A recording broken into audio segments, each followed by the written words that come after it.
ये वीडियो में export general manifesto ये टॉपिक पे बनाने जा रहा हूँ। ईजीएम, जिसका शॉर्ट फॉर्म है ईजीएम,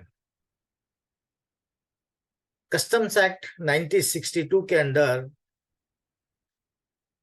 ये प्रावधान किया गया है कि जो भी कैरियर है, जो भी शिपिंग एजेंट है या कैरियर वाल लाइनर के रिप्रेजेंटेटिव भी है, जो भी कंट्री में है, मतलब इंडिया की बात हम बात करें तो इंडिया में जो भी उनके रिप्रेजेंटेटिव्स है, वो ये डॉक्यूमेंट फाइल करने के लिए रिस्पॉन्सिबल है। उन्होंने ये डॉक्यूमेंट फाइल करना है और सेक्शन 41 के अंदर उन्होंने ये डॉक्यूमेंट फाइल करना है, जिसको डिक्लेरेशन भी बोलते हैं। जब ये कार्गो जो है, जब सी रूट से जाता है बाय वेसल से, तो उसे एक्सपोर्ट जनरल मैनिफेस्टो बोलते हैं, ईजीएम। और अगर वो बाय वेहिकुलर रूट से जाता है, मतलब लैंड ट्रांसपोर्टेशन से जाता है, तो उसे एक्सपोर्ट रिपोर्ट बोलते हैं।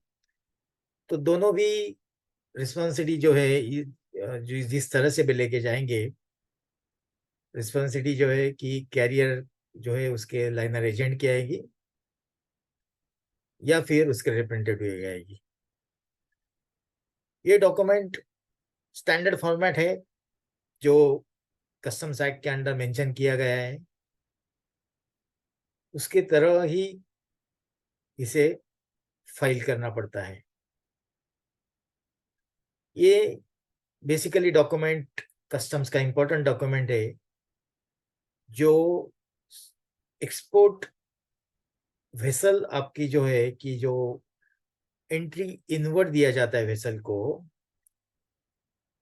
उसके बाद वेसल जो कार्गो जो है भरे हुए उसको ऑफलोड करती है और फिर नया कार्गो एक्सपोर्ट के लिए लोड करती है।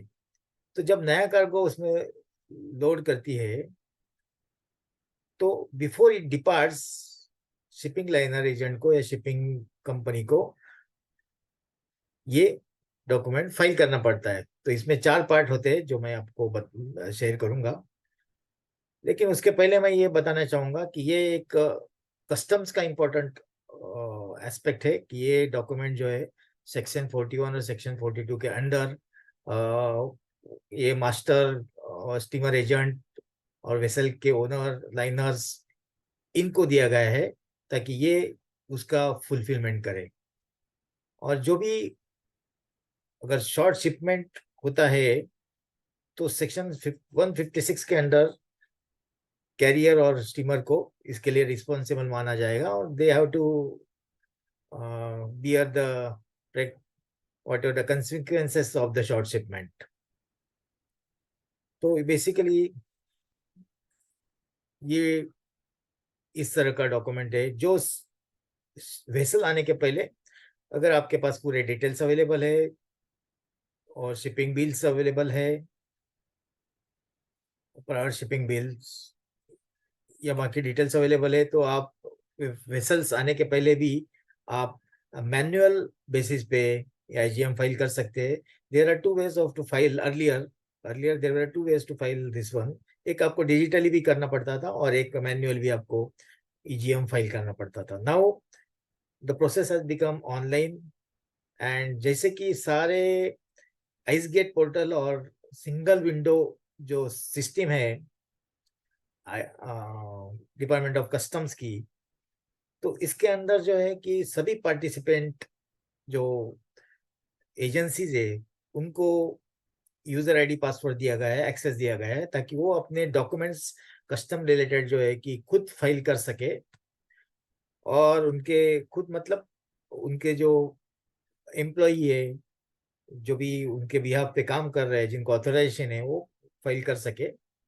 इसके लिए एक की ओनर, बाद में ओनर के बाद जो भी उसके रिप्रेजेंटेटिव, इस तरह का स्ट्रक्चर आइस गेट के पोर्टल पे डाला हुआ है ताकि सारी पार्टिसिपेट एजेंसी जो है, जिसको जिसको यूजर आईडी पासवर्ड दिया जाएगा, वो उसके रिलेटेड डॉक्यूमेंट जो है वो फाइल करेंगे।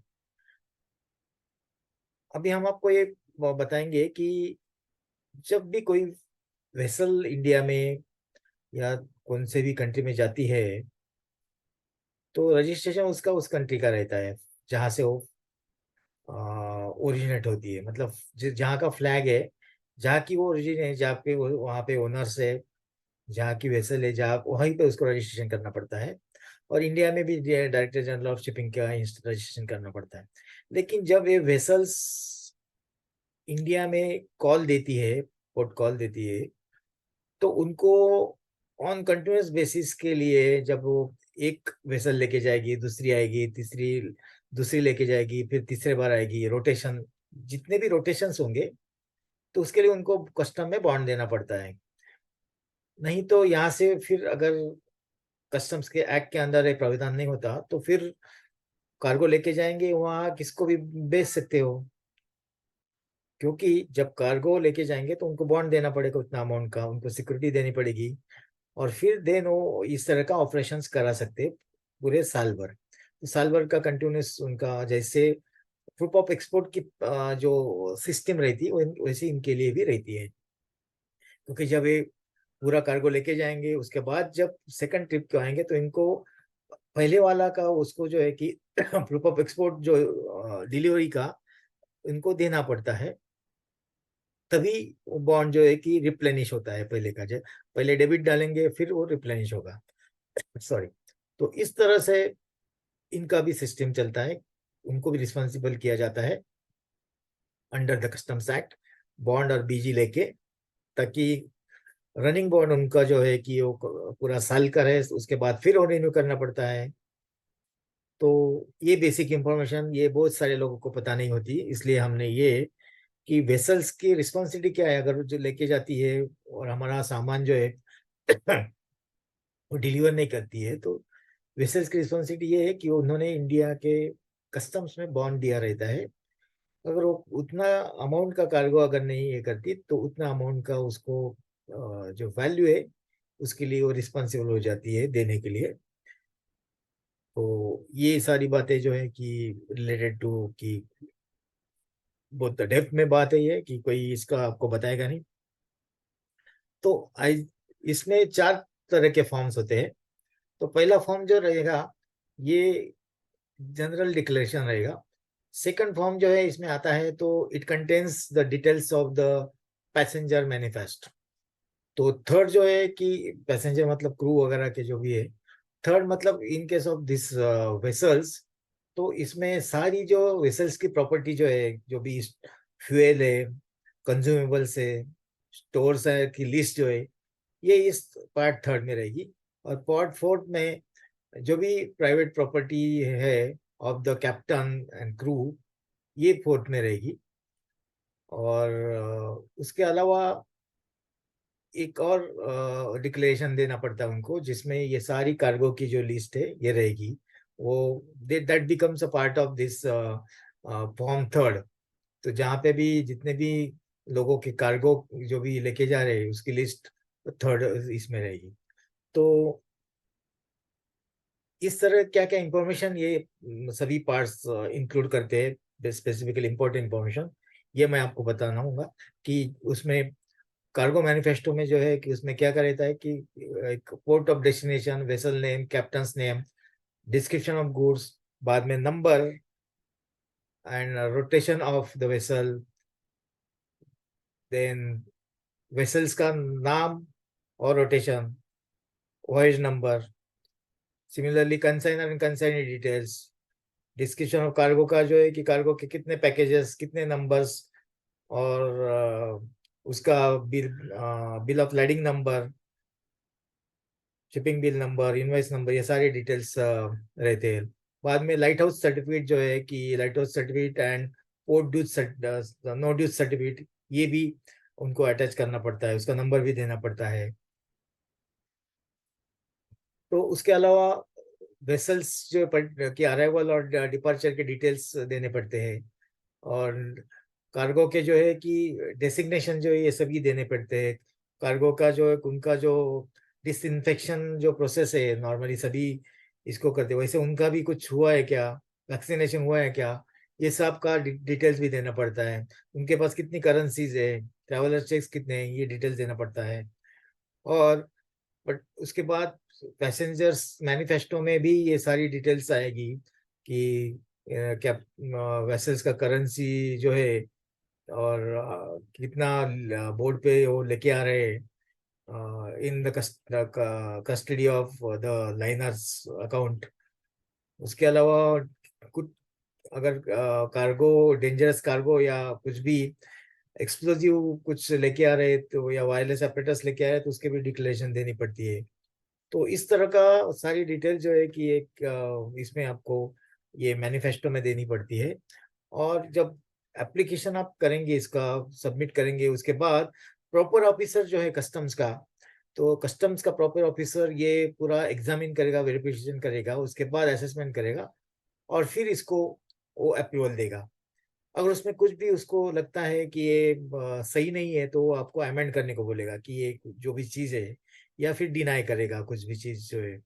तो आपको करेक्टनेस ऑफ द डॉक्यूमेंट, ये error free and correctness of the document, ये बहुत ज़्यादा इंपॉर्टेंट होता है कि इस कौन से भी कस्टम्स रिलेटेड डॉक्यूमेंट में। तो ये भी डॉक्यूमेंट आपको एरर फ्री फाइल करना है।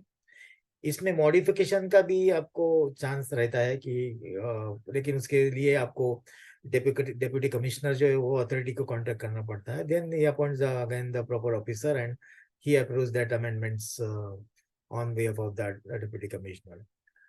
तो फाइलिंग की रिस्पॉन्सिबिलिटी जैसे मैंने बोला कि shipping liner, steamer, captain of the ship, या फिर शिपिंग एजेंट, उनके रिप्रेजेंटेटिव, इनकी होती है।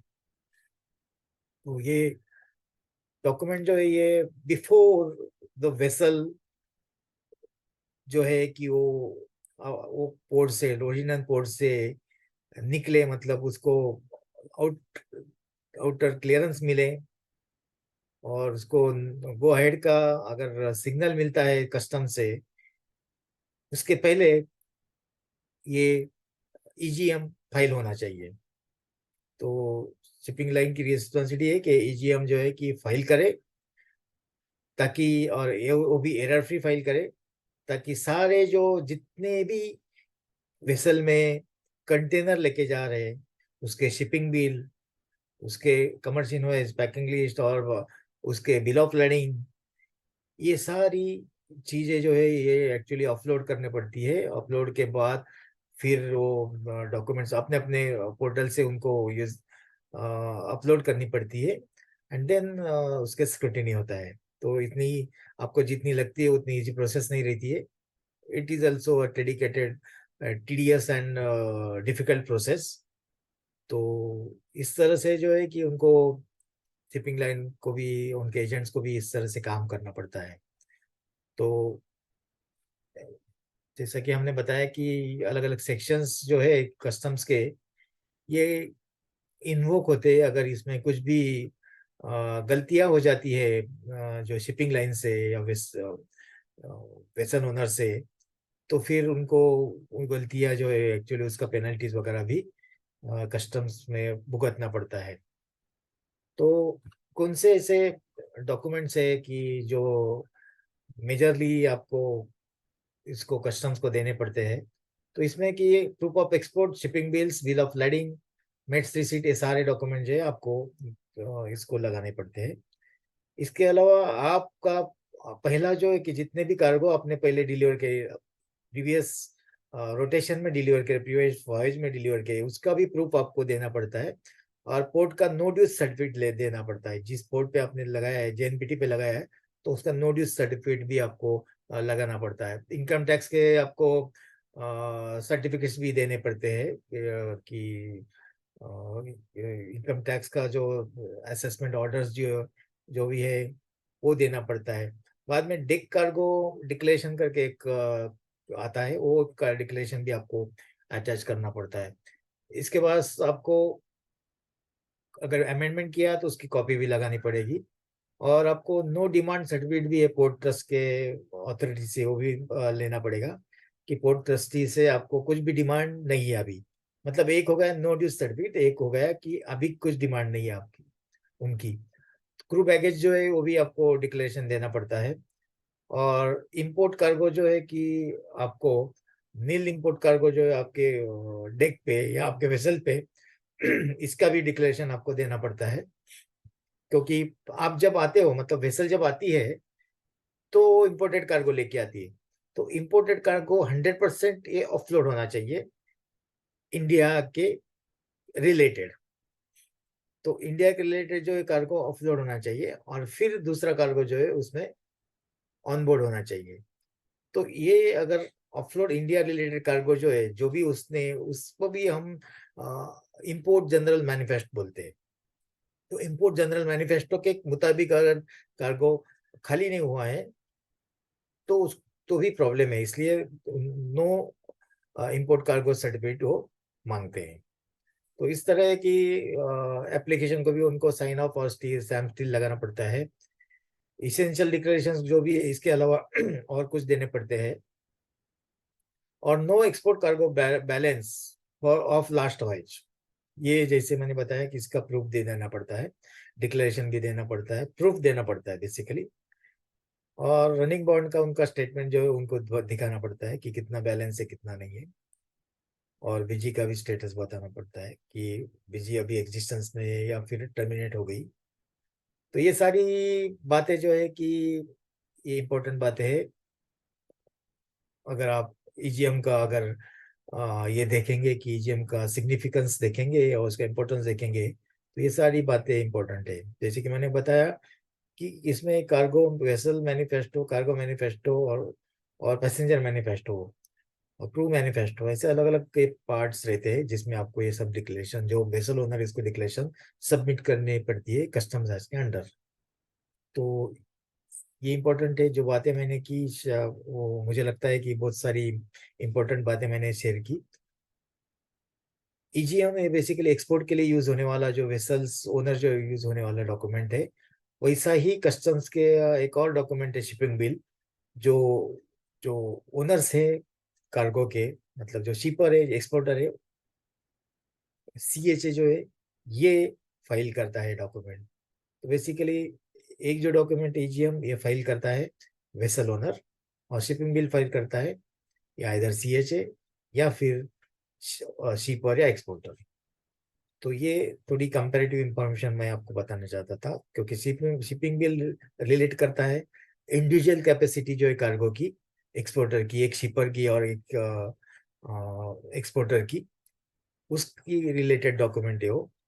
हर एक, जितने भी एक्सपोर्टर जो अपने कार्गो लोड करना चाहते हैं वेसल्स पे, उतने शिपिंग बिल्स रहेंगे। लेकिन ईजीएम क्या है, export general manifesto, is a clubbing of all the shipping bills. It's a clubbing up of shipping bills data into one, that is the that is called the Export General Manifest। तो आशा है दोस्तों कि ये video आपको अच्छा लगे, और ये वीडियो अगर आपको अच्छा लगता है तो प्लीज़ यूट्यूब चैनल को हमारे सब्सक्राइब कीजिए, और बेल आइकॉन की अभी आप प्रेस कीजिए, ताकि इस तरह से जो नए नए वीडियोस हम बनाते जा रहे हैं उसका नोटिफिकेशन आपको प्राप्त हो।